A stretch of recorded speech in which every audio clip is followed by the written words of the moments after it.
Hello, everyone. Welcome to our journey through the atheist mind. We're excited to have you and that you're listening and following along. Feel free to take whatever you feel is helpful, but keep an open mind to examine what we're saying as well. How are you, Doctor? I'm fine, David. Thank you. Thank you for being here with us today. Thank you. So we were talking about the biblical creation as the starting point or the origin of the universe. That's right. And it feels like there's so many details in it that we need to dig deeper to really get a full image of how it all started. Exactly. Right. So the biblical creation starts by a miracle. So it is not following the materialistic way of understanding things. And we discussed that in detail before. So let me just take you through the chapter 1 in Genesis, and starts by God. In the beginning, God. He doesn't try to prove the existence of God. He's just taking that as a fact. In the beginning, God created the heavens and the earth. And then he described in day 1 that the earth was formless and empty. And this is very important because the earth was surrounded by water and there was no life in it at all. And there was darkness covering the whole earth, and the Spirit of God was hovering all over the earth. That's how the Bible described it. And in day 1, God created light. And that's before the sun, which was created in day 4. And that creates a big problem. So let me differentiate between the light and the source of light. The light is waves and photons, bodies. And this is a special entity in itself. So the light in this studio now is not coming from the sun. It's coming from this light here above our heads. So the light is an entity in itself. From day 4, when God created the sun, moon, and stars, the sun is hydrogen and helium, and the reaction of hydrogen and helium produces light.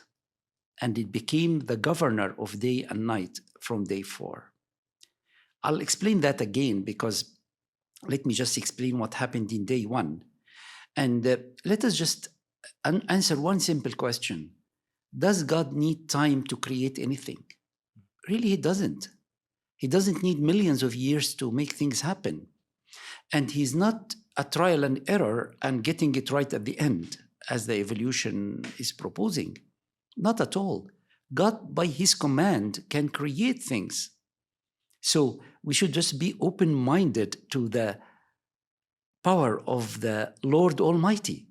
That's the starting point. So it has to be clear. So day 1, God created matter, the earth, surrounded by water, and created the space, which is the heaven, and created time. And that's very important in day 1. And he created light. And there was evening and morning, day 1. And that really created a big issue here. As I said, the Bible described there was darkness all over the earth. But God created a light. As I said, light is a special entity, waves and photons. And the earth is rotating around itself. And the rotation of earth around itself is not dependent on the sun. It depends on the earth itself, able to rotate around its axis, which is about 23.4 degrees. And that's what gives us the seasons. So the earth was surrounded by darkness, and there was a light source. And the part of the earth which was exposed to the light moved to the other side and became exposed to darkness. And the dark part became exposed to the light. And there was evening and morning the first day. So the first day happened without the sun, because there was a source of light. And that is really interesting to understand and important to understand. Imagine if Moses was trying to write that by his own imagination. I think he will put the sun and moon stars day 1. That would have been a lot easier, yeah. Would have avoided a lot of those problems. Exactly, but this is not what happened. And the Bible is giving us the truth. But the truth can be explained physically. And you know, in the Jewish counting of days, they count the day by the evening and then the morning. So the Sabbath, for example, starts by the sunset of Friday till the sunset on Saturday. So evening and morning pattern was there really from the beginning. And there is a big religion, the Jewish religion, still believes in that. So that's day one. Day two, as I said, there was water around the earth. So God separated water above and water behind. There is a lot of different ways to understand this. That's called Drakia and lots of other things. But let us make it simple. There is atmosphere around the earth for life to start, because as I said, till this point, there is no life on earth. So the atmosphere, and that's the water, and there is water in the sky, the clouds and other things. And there was evening and morning because the earth is rotating, the source of light is there. Then on day three, God ordered the earth to come up from the water. It's surrounded by water. So he ordered the earth to appear as a Pangea, as all tectonic plates together. And all the waters he called seas. The word sea meaning sea and oceans and everything. Because 70% of the surface of the earth is water. And then he did something else. He created the plants. And he ordered the plants according to its kind, so different kinds. And there is a seed in each kind to produce the same sort of plants and the other fruits and trees and all of that. So that's the start of life, if you like. But the life of plants are completely different from the life of humans, because the plants are packages of energy for us to use as a source of food. So when you take an apple from the tree, you're not killing the apple, you are just using it because it's designed that way. On the fourth day, God created the sun and the moon and then the stars. And he said that the sun will be controlling the day from that point to be for days, for months, for years, for seasons. And you can't have a year before the sun because the earth rotates around the sun to make a year. The month is the rotation of the moon around the earth to make the lunar month. So from day 4, you can have a month, you can have a year, because now the solar system is in operation to allow for these things to happen. And he makes the stars also, which is a very small statement, but it covers millions and millions of stars and galaxies that we know very little about. Then in day 5, life will start because he will fill the air with the birds, he will fill the sea with the marine creatures, and according to its kind. So according to its kind, and they differentiate within the kind. In day 6, he created the creeping animals and special creation for Adam and Eve. So that's the biblical creation, which is completely different from evolution and completely different from the Big Bang. We cannot combine them together at all. There is no way, because in evolution, it depends on life and death cycle. But till this moment of the creation of Adam and Eve, there was no death. Death is an intruder, it's not part of God's creation. So that's the biblical creation, is a very, very quick review of it. But it explains really the world we live in. Well, thank you for all the details, and it feels like now we're having a better picture of what the Bible says about the beginning and the creation. There's so many different ways to go with this, because we can say, does it make sense in terms of scientifically what we're observing today, but also some of the ideas or views of, was it an actual one day, or was it like a period of time where we don't necessarily need a light source to create that day? I mean, whichever way you want to go, but maybe we can start with the idea of does it matter that it was one day, or was that just a time period that we don't understand necessarily? Okay, it matters for a few reasons, really. God is very accurate in his description, because if you have, according to the language, the Hebrew language, if you have evening and morning and then associated with a number, that means 24 hours day. Because you can say the word day can mean different things depending on the contrast. So the day, you can say the days of my father or grandfather, so that's a period of unidentified period of time. You can say, I came here to record this in the day, that means probably the daylight. But when can I understand this is a day as 24 hours? If there is evening and morning, and if there is number. And all the days of creation was evening and morning and number. That's linguistic. The other thing is, if we have periods of time, that means God cannot do things very quickly, but that's okay. We can understand that. The problem is we have fossils from these periods of time. So that means there was death before Adam sinned, and Adam was created in day 6. So you have a major theological problem accepting death before the sin of man, because death was an intruder. So God really doesn't need all this length of time. He created by his command. He doesn't need really a massive amount of time. Time is not a creating power. Actually, with time, everything decaying. That's the second law of physics. So God created by his command and created in these successive days. And when God gave the 10 commandments to Moses on the mountain of Sinai, in Exodus chapter 20 from verse 11, he spoke about the 4th commandment, to keep the Sabbath holy.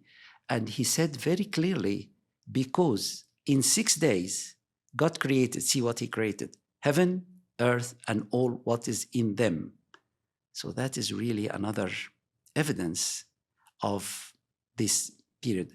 Why we are not accepting these millions of years?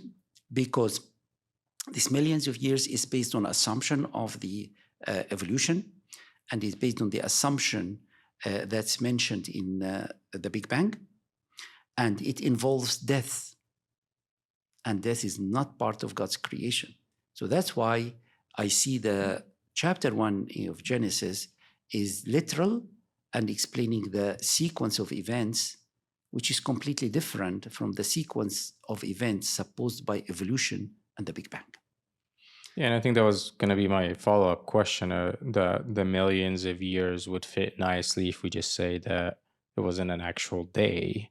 And it would be like, well, we don't have a problem now because it could have been, millions of years. And I know some people would say that like a day for the Lord is different than a day for us. And I think my own issue is the idea of having a light source different than the sun before the sun makes it a little bit more complex. Because like you said, you've explained that multiple times, that the role of the sun and the moon and the stars in the actual timekeeping that we use today. Yes. And without them, it's really hard to be like, well, there was still a day. Yeah, but we differentiated between the light and the source of light. Yeah. So when God created light as an entity, waves and photons, that's in day 1. Yeah, but was it without a source? Because no. Because I can imagine that air exists, or without a source, or stuff that exists without a source. Yeah. So we can say that there was light without a source somehow. Yeah. Or God was the source himself, because maybe he didn't live in darkness. But my issue is explaining that there was a different source, and then we replaced it with the sun, and we kept the same time. So I think that's where it's we could have just called it the sun from the beginning. Yeah, the thing is, it depends on the rotation of the earth, right, which is constant. So we have a source of light and rotation of the earth, and rotation of earth is going. I'll just follow the assumption that you said. Yes, because the day is the rotation of the earth around its axis, not the rotation around the sun at exactly. all. Exactly, that's the year. I'll take the assumption of day 1 and 2 and 3, we cannot identify them. I can actually, and I am confident of that. But from day 4, when the sun is in control, it has to be 24-hour days. Mm-hmm. We cannot say millions of years from day 4, because the laws of physics is the earth rotating around itself with a source of light, which is the sun now, and making a year. So this year has to be 365 days and a quarter, as we know, and every 4 years you add a day and all of that.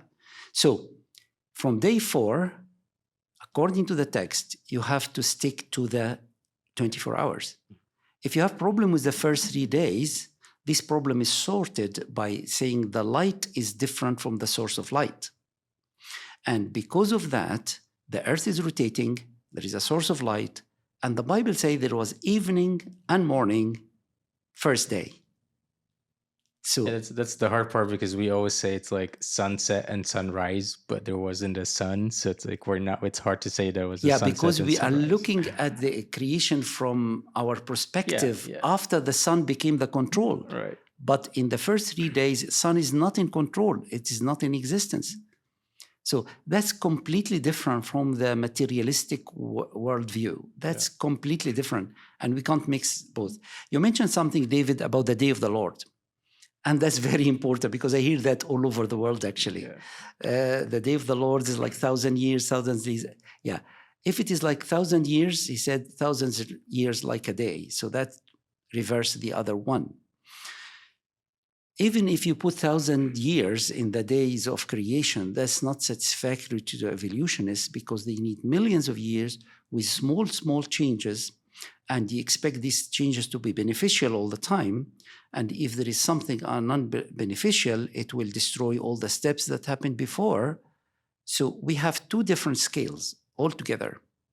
And I mentioned that before, I think in one of our chats, David. The day is an astronomical phenomena. The Earth rotates around its axis. The year is a phenomena because the Earth rotates around the sun.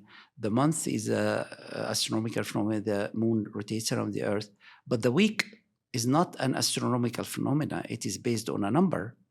And when the French Revolution happened, they tried to make it 10 days. It didn't work. This is just a few ideas. And when I learned that initially, it was a big shock to me, by the way. And what I'd like really our beloved people who are really listening and watching us is to start thinking, because God wants to engage our mind. Just start thinking. If your starting point is a supernatural God, you don't need millions of years. You don't need death as a way of developing and improving the product, as if God didn't get it right first time. So it's a completely different way of thinking, I should admit. Yeah. But when you subject your mind to the authority and the declaration of what God has given us in Genesis, you find it is really logical, and it goes well with the observational science. Yeah, thank you for the explanation, because again, we want to highlight that when we say supernatural, we don't mean illogical. Yeah, we don't mean that it's just a weird thing that we can't explain. Yeah. It is supernatural, and it is a being that we can't necessarily fully comprehend. Yeah. But at the same time, it makes sense, and it matches what we're living today. Exactly. So it's not just something that I can't explain and we can't talk about. Exactly. And when we're asking those questions, the reason is we're not trying to doubt the Bible or say, or trying to find the mistakes, because a lot of us do, right? Like you can read the Bible to try to find the mistakes. Yeah. It was more of like, well, we want to understand. Yes. Because we can. Yeah. And it's not just some, story. No. We can actually understand how it happened and why it happened in that order. Exactly.